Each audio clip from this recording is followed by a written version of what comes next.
Assalamu alaikum warahmatullahi wabarakatuh. Ikhwan, kwa majina anaitwa Khamis bin Shaali Abdu. Leo tunakuja na kisa cha kijana aliyekufa ghafla akiwa anafanya zinaa. Bismillahirrahmanirrahim. Bismillahirrahmanirrahim. Kulikuwa na kijana mmoja kijijini aitwaye Saidi.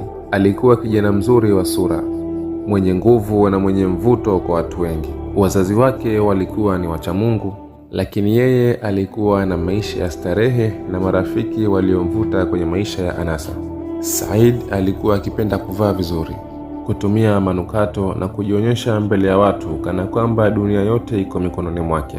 Kijijini alijulikana kama Saidi wa mjini kwa sababu ya jinsi alivyoishi maisha ya kifahari kuliko wengine, lakini nyuma ya tabasamu lake kulikuwa na giza. Said alikuwa na udhaifu mmoja mkubwa: tamaa ya wanawake. Alipenda kuhusiana na wanawake bila mipaka, bila ya kujali kama wameolewa au la.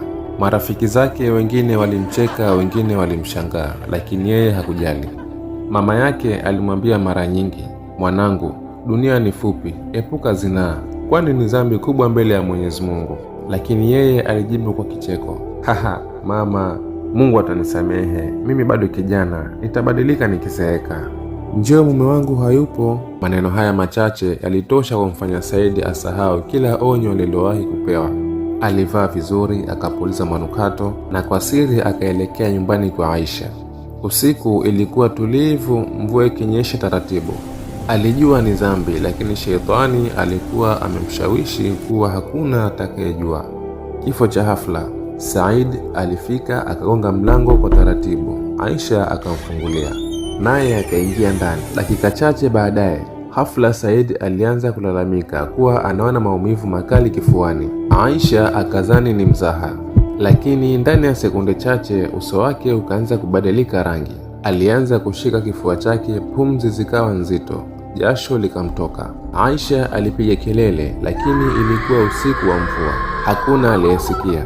Said akaanguka chini, akapiga chafya mara moja, kisha akakosa pumzi. Aisha alitetemeka kwa hofu. Alijua amefanya dhambi kubwa na sasa mtu yuko mbele yake amekufa, hakujua afanye nini. Alilia, alijaribu kumfufua, lakini Saidi alikuwa ameshafariki.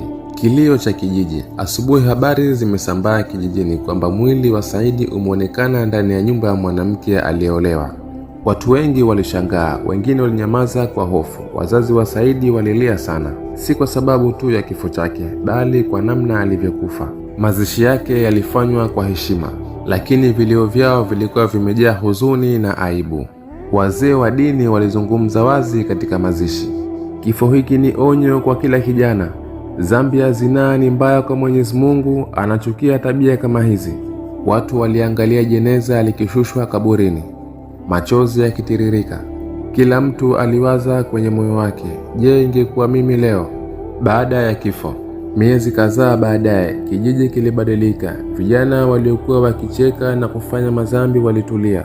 Kila mtu alikuwa akikumbuka jinsi Saidi alivyokuwa akijivunia na jinsi alivyoishi vibaya. Aisha naye aliacha kijiji hicho. Walisema aliugua sana na kwa mshtuko wa huzuni, hatimaye alihama kabisa. Watu walisema hakuweza kulala vizuri kwa sababu usiku alikuwa akimuona Saidi katika ndoto akimwambia, "Toba haikupatikana kwangu, lakini bado ipo kwako." Kifo cha Saidi kilibadilisha wengi. Kila msichana na mvulana alikumbuka simulizi hiyo kila walipokuwa wakikabiliwa na tamaa. Wazee walieleza hadithi hiyo kwenye vikao vya jioni wakisema, dhambi ni moto unaoanza kwa cheche ndogo, lakini mwisho wake ni maangamizo. Na kila mtu alikubaliana kuwa hakuna raha ya haramu ikilinganishwa na hasara ya milele. Kila pumzi tulionayo ni nafasi ya kutubu. Usisubiri kesho, maana kesho inaweza isiwepo. Mwenyezi Mungu Subhanahu wa Ta'ala huwapenda wenye kutubu kabla hawajapatwa na mwisho mbaya. Hadithi hii si ya kumkashifu mtu, bali ni onyo kwa wote. Kila siku tunashuhudia vijana na watu wazima wakizama kwenye maasi, madhambi, kumbe ni mtego wa mauti. Hitimisho. Maisha ni mafupi, lakini matendo yetu yana matokeo ya milele. Mtu mwenye busara huchagua toba leo kabla ya kifo kesho. Na kama ulikaa kwa makini ukanisikiliza ujumbe wangu huu, Mwenyezi Mungu Subhanahu wa Ta'ala akuepushe na kizazi chako juu ya laana ya zinaa. Allahumma amin amin amin ya rabbil alamin, wabillahi tawfik.